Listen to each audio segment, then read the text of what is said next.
the crime of Peter Obi? That Tinubu and his mafia political gangs are threatening and after his life. According to his lawyer. My people, it don't happen. Imagine say Peter Obi use all this effort, all this energy, when he take the parade himself just to become the president of Nigeria. He can't channel this energy just to restore Biafra. I bet you Nigeria will call him in 24 hours and hand that presidency over to him. You that time, don't run speed. Anganango, makananko nabia, pie blue. I tell you something. As we are trying to recover from Peter Obi, based on how his lawyer come out and cry out loud that they are going to sue Tinubu for threatening Peter Obi for using his political mafias to threaten to kill Peter Obi before 2027 general election. Another one comes to face. And this one wey comes to face, this one, he sweet me as a Biafran who I be. This one is sweet me wella. Our own brother, what did they call Odumeji? He can't come out to come talk say, if war break today, that what he have been seeing and what that he have been hearing, that war, another civil war is about to break in Nigeria. As this war, they want himself to surface again in Nigeria. Say him and his member will be the one to wage the war and protect the Biafra territory. Say make we no panic. Say he go carry a Bible for one side, then he go carry Kala for the other side, defeat the Nigeria government. Never end there, because I told you say no run speed. No run speed, because if you run speed, you go jam go slow.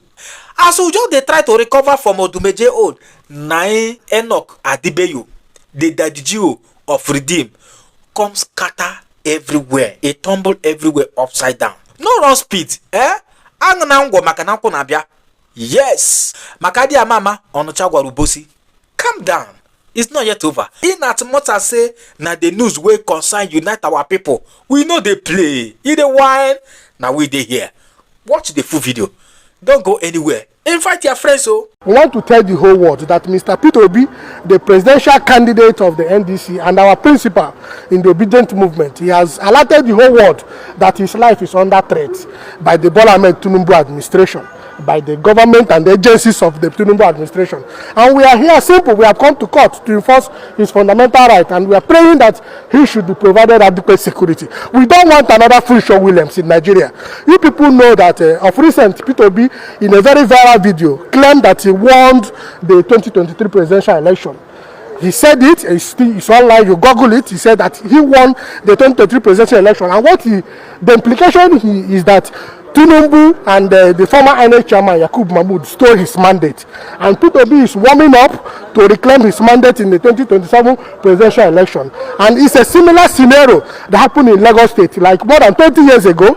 Even all the security agencies in Nigeria, the DSS, the police, nobody has come out to say who killed Funsho Williams or how Funsho Williams died. Funsho Williams died in Lagos while he was said to be warming up, to contest the 2023 governorship election in Lagos State, to reclaim his mandate that he believed that was stolen. So we don't want similar scenario.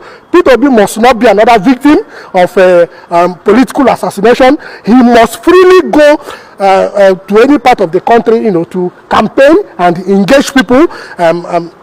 Sell his manifesto, tell Nigerians about his ideology to bring this nation out of poverty and corruption.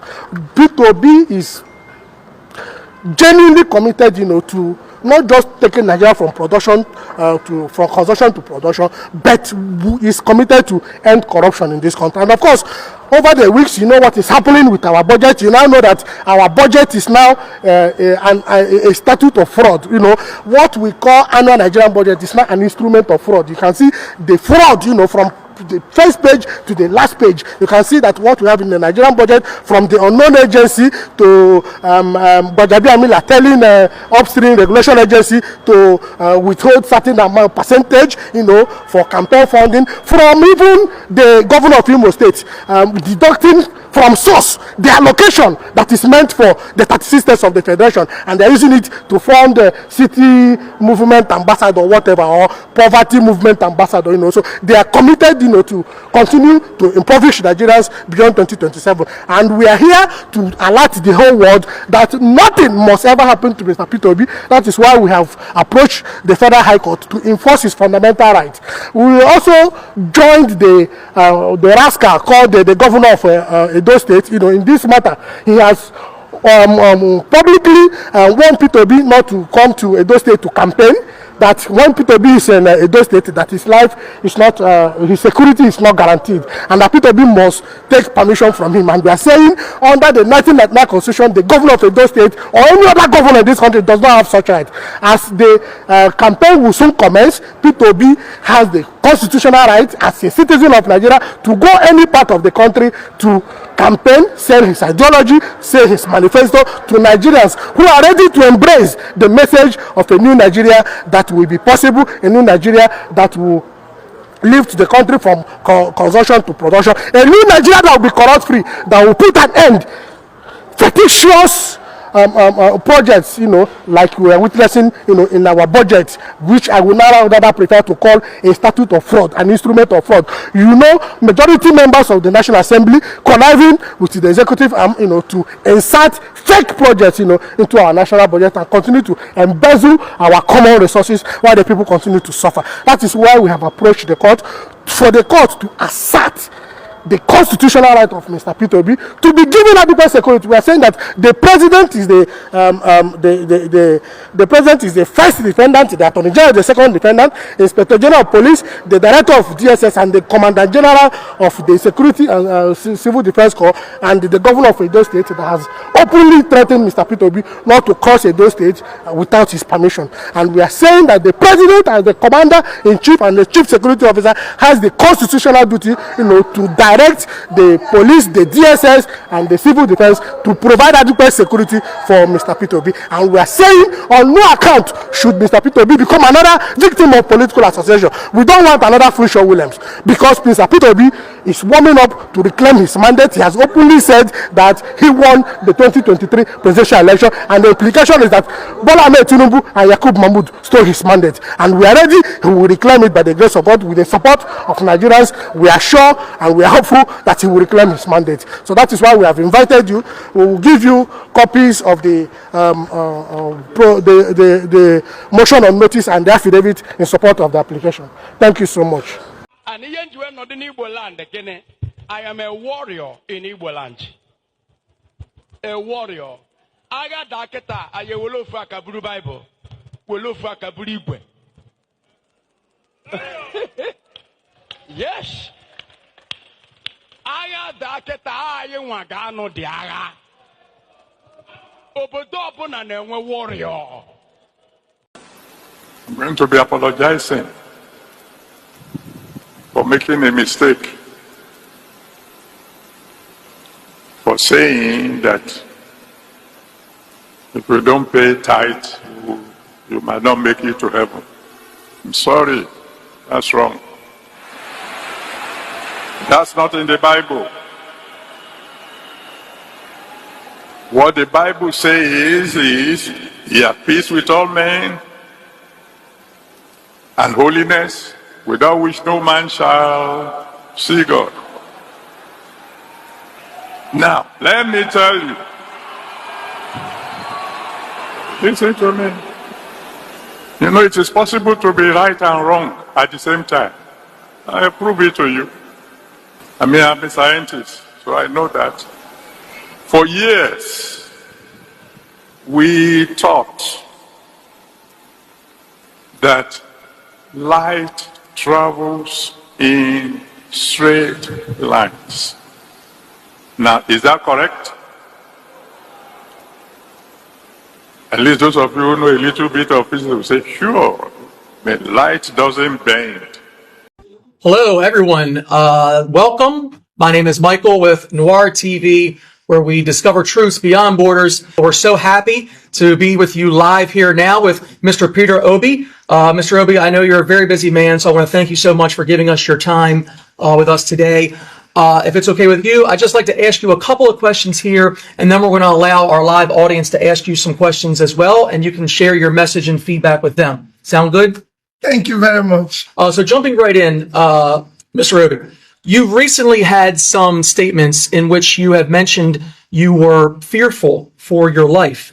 I was hoping you can kind of maybe clear that up, especially given, Africa's history of many reformists that are trying to do similar type things that you are. They've been killed, and kind of what gives you the confidence that your movement is able to survive any threat that might come around? Well, I don't want to speak much about that. I just say it's based on what I consider some distressing or troubling difficulties I go through from time to time, whether personally or in trying to do my daily conduct of living. And I'm very prayerful, believing that in this era, we should be able to be civilized enough to allow proper democratic and civil conduct. Is there any examples you'd be able to give us about some of the problems you might be? Well, not really. Not really. I know that there's something not going well, and I believe that this should not be the life we should be living today. Okay. We should be living a life that is civil, a life that allows different views, different voices, different opposition, and everything to exist. Because these are valuable part of our life today, where we can allow other voices, different views, and everything, because we don't know it all. Especially when you're a leader, you should be a learner and a listener, trying to see what other people are saying. Absolutely.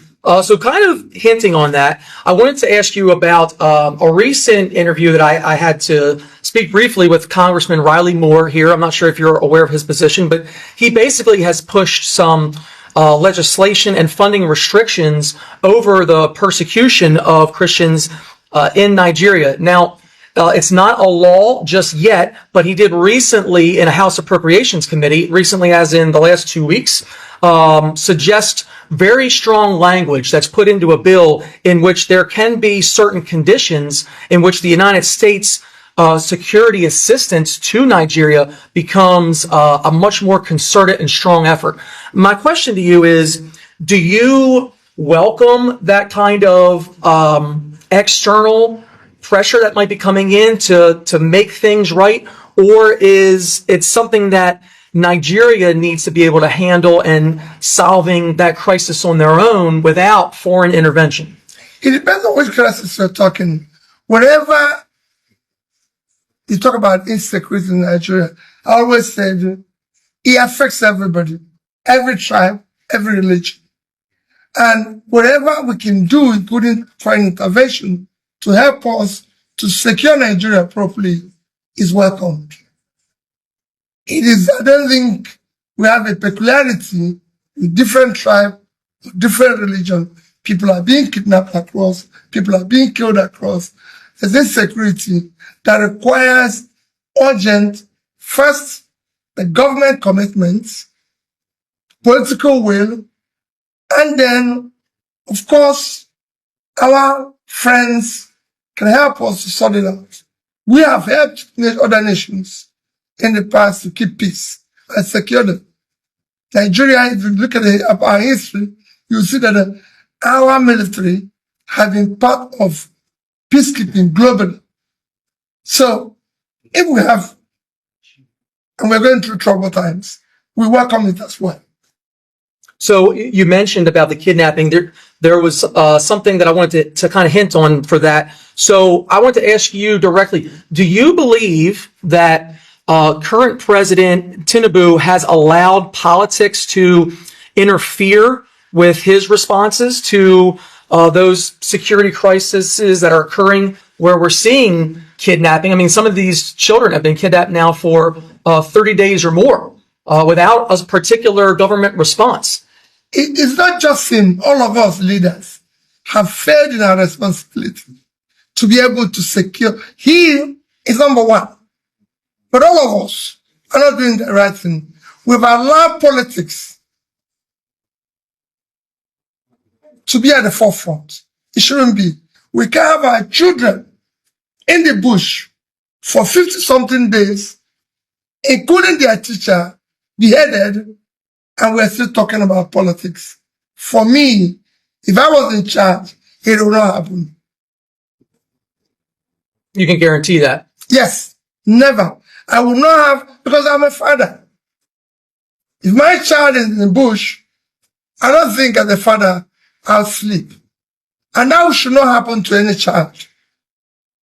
We need those child out. Even if it means that we have to stop the election, those children must be out. All the children, not just them, that are kidnapped. We must give them a future. We must give them hope.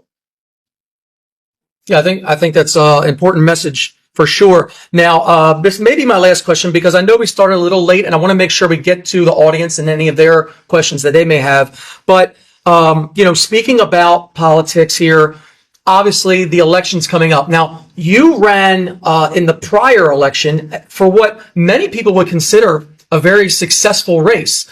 Many people would have considered you as the winner.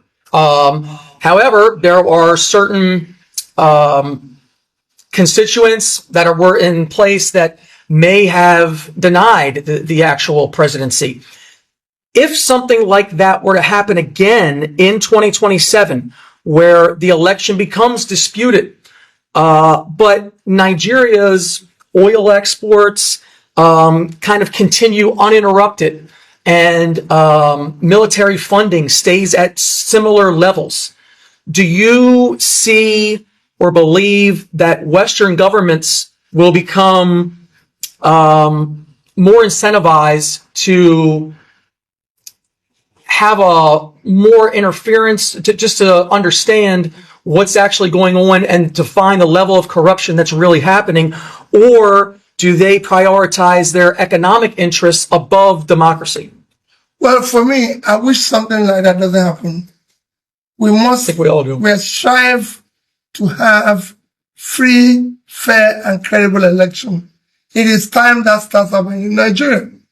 And that's what we're trying to do locally. That's what we're begging our friends globally to help us to do.